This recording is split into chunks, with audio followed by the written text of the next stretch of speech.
ایک اقلیت انسانوں کی ایسی ہوتی ہے جن کے لیے میں دو لفظ اب استعمال کر رہا ہوں، ذہین اور حساس۔ ذہین اور حساس لوگوں میں قبض اور بسط کی کیفیت، یہ مختلف سائیکلز ہیں جو آتی رہتی ہیں۔ کبھی طبیعت میں پشمردگی ہے، دل بجھا ہوا سا ہے، کچھ نا امیدی سی ہے، خود اپنے اوپر اعتماد کی کمی محسوس ہو رہی ہے، مجھ میں صلاحیت نہیں ہے، میں کچھ نہیں کر سکتا، اب تک جو کچھ کیا اس کا بھی ہے، امنگ بھی ہے، امید بھی ہے، روشن پہلو نظر آ رہے ہیں۔ قبض کی کیفیت میں تاریک پہلو نظر آتے ہیں، مایوسی کے پہلو نظر آتے ہیں، پیسیمزم کی کیفیت، اور یہ جو بسط کی کیفیت ہے اس میں روشن پہلو۔ دیکھو یہ بھی تو ہے نا، آخر یہ بھی تو ہوا ہے، اور بھی ہو سکتا ہے، آخر اب تک میں نے یہ کام بھی تو کر لیا، آگے بھی مشکل آسان ہو سکتی ہے۔ یہ دو کیفیات ہیں قبض اور بسط کی، جن کو کہ صوفیاء کرام نے یہ اصطلاحات، یہ عنوان دیے، قبض اور بسط۔ جتنی انسان کے اندر حساسیت کی کیفیت زیادہ ہوگی، ذہانت زیادہ ہوگی، اتنا ہی یہ جو ویوز ہیں اس کی ایمپلیٹیوڈ زیادہ ہوتی ہے۔ کم ذہین انسان ہے، کم حساس ہے، آئیں گے تو صحیح ہے، لیکن یہ کہ وہ ویو جو ہے اس کا ایمپلیٹیوڈ جو ہے اس کے اندر اوپر اور نیچے کی کیفیت زیادہ نہیں ہوگی۔ لیکن جتنا یہ معاملہ بڑھتا ہے یہ جو ویو ہے اس کے ایمپلیٹیوڈ بڑھتا چلا جاتا ہے۔ لیکن نارمل انسان کا معاملہ یہ ہے کہ یہ حدود کے اندر رہے، اسی کی ایک کیفیت جو ہے اب نارمل جب ہو جاتا ہے، یہی ہے جو جدید ہماری جو سائیکولوجیکل میڈیسن ہے اس میں اسے مینیکس ڈپریسو سائیکوسس کہا جاتا ہے۔ مایوسی ہوئی تو اتنی ہوئی کہ جیسے کمر ٹوٹ کر رہ گئی، اور اسی ڈپریشن میں ہوتی ہیں خودکشیاں، خودکشی کر جاتا ہے ڈپریشن۔ کچھ روشن پہلو نظر ہی نہیں آ رہا، کوئی امید کا پہلو نظر ہی نہیں آ رہا، کوئی صورت نظر نہیں آتی، کوئی امید بر نہیں آتی، کس طرف جاؤں، کدھر دیکھوں، کسے آواز دوں، اے ہجوم نامرادی دل بہت گھبرائے ہے۔ اور جب آدمی محسوس کرتا I can't face these realities، یہ commits suicide۔ یہ اور جب کیفیت ہوتی ہے انشراح کی تو آدمی خوب بھاگ رہا ہے، دوڑ رہا ہے، امنگ ہے، محنت ہے، دوڑ رہا ہے، امیدیں ہیں، اب ہر چیز کا روشن پہلو نظر آ رہا ہے۔ عجیب ہے یہ، اصل میں مجھے کچھ تجربہ بھی ہوا ہے، ہمارے خاندان میں بھی یہ مرض موجود رہا۔ میرے والد مرحوم کافی طویل عرصے اس مینیک ڈپریسو سائیکوسس کے مریض رہے۔ کچھ ہوتا ہے یہ معاملہ، ویسے بھی شاید ہمارا خاندان جو ہے اس کیٹیگری میں آتا ہے جس میں ذہانت نسبتاً کچھ زیادہ ہے، حساسیت بھی نسبتاً کچھ زیادہ ہے۔ یہ دوسری بات ہے کہ کوئی شخص جو ہے یہ فلسفے کے طور پر اختیار کر لے کہ اپنے آپ کو ڈھیٹ بنا لینا ہے، یہ فلسفہ بھی بن سکتا ہے، لیکن یہ ہے کہ اگر آدمی چھوڑ دے اپنی طبیعت کو تو یہ دونوں کیفیات آتی ہیں۔ انہی کیفیات میں اگر یہ جو اپورڈ اینڈ ڈاؤنورڈ موومنٹ ہے یہ ایک حد سے نکل جائے تو یہ بیماری ہے مینیک سائیکوسس، مینیک ڈپریسو سائیکوسس۔ اس میں جب آدمی ہوتا ہے وہ اپر کیفیت میں تو اس کے اندر بڑی عظیمت ہے، روشنی ہے، امید ہے، لوگوں سے گفتگو کر رہا ہے، حق بول رہا ہے، خوب جو ہے محفل کے اندر، اب وہ محفل میں اسے دلچسپی محسوس ہو رہی ہے اور اسے ہر چیز کا روشن پہلو نظر آ رہا ہے، خود اپنے وجود کا بھی روشن پہلو، دوسروں کے وجود کا بھی، دوسروں کی بات میں سے بھی وہ اچھا پہلو تلاش کریں گے، وہ برا پہلو تلاش نہیں کریں گے۔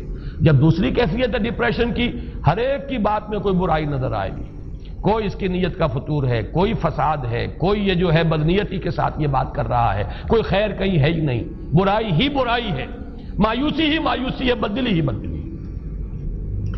یہ ہے در حقیقت وہ کیفیت، اس کو غالب نے بہترین انداز میں تعبیر کیا ہے۔ ذہین اور حساس انسانوں میں ان کی جو ترقی ہے وہ انہی مراحل سے ہو کر گزرتی ہے، اور ہر ڈپریشن کے بعد، ڈپریشن میں اس سینس میں استعمال نہیں کر رہا یعنی بیماری کی حد تک پہنچنے والی ڈپریشن نہیں، صرف قبض کی حد تک پہنچنے والا معاملہ، ہر قبض کے بعد جب بسط آتا ہے تو آگے ترقی ہوتی ہے، جس کو آپ کہتے ہیں بائی لیپس اینڈ باؤنڈس، آدمی جو ہے چھلانگ لگاتا ہے، گویا کہ ایک درجہ جو پہلے تھا اس سے آگے درجہ انسان کا جو ہے اس سے بلند تر پوزیشن پر انسان پہنچتا ہے. ہر قبض کے بعد جو نیا بست آتا ہے وہ ایک نئی کیفیت، نئی شان، نئی بلندی، نئی رفعت لے کر آتا ہے. اس کو غالب نے تعبیر کیا ہے بہت خوبصورت انداز ہے. رکتی ہے میری طبع تو ہوتی ہے رواں اور.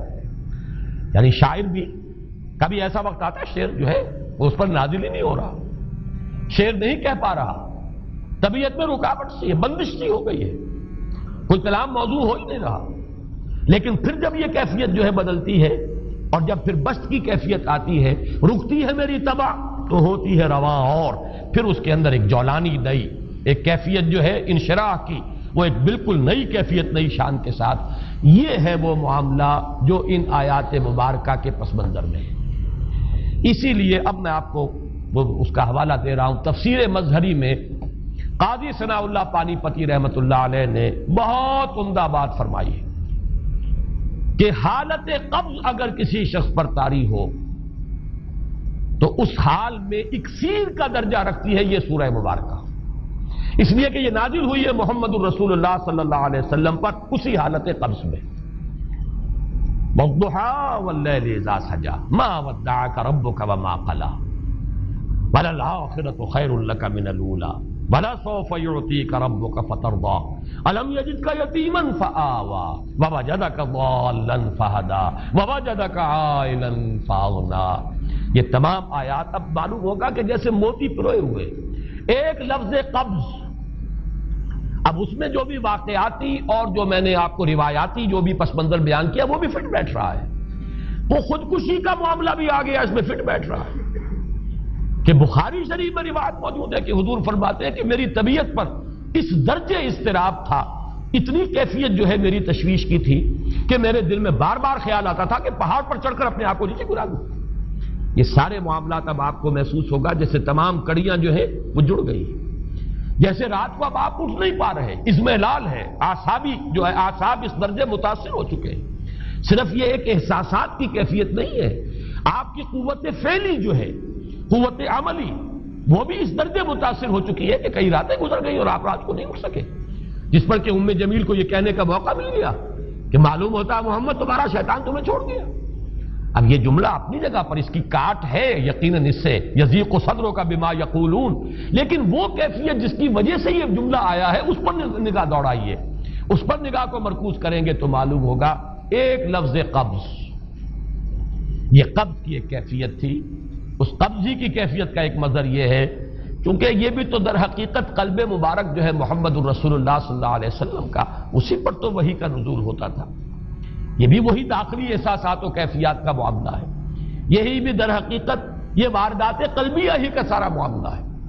اس کو آپ خارج سے تعبیر نہیں کر سکتے، نہ ابھی کوئی ایسے مصائب تھے، نہ ایسی کوئی مشکلات تھیں، نہ ابھی کوئی رد و قضا ایسی شروع ہوئی، نہ ابھی کوئی بحث و نزاع کا معاملہ ایسا ہوا، نہ کوئی ابھی کوئی فزیکل پرسیکیوشن شروع ہوئی.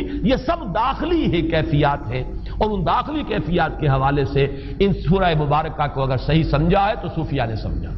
وہ جو اقبال کا شعر ہے کہ کچھ جو سمجھا میرے شکوے کو تو رضواں سمجھا، مجھ کو جنت سے نکالا ہوا انسان سمجھا. اور کون سمجھے گا؟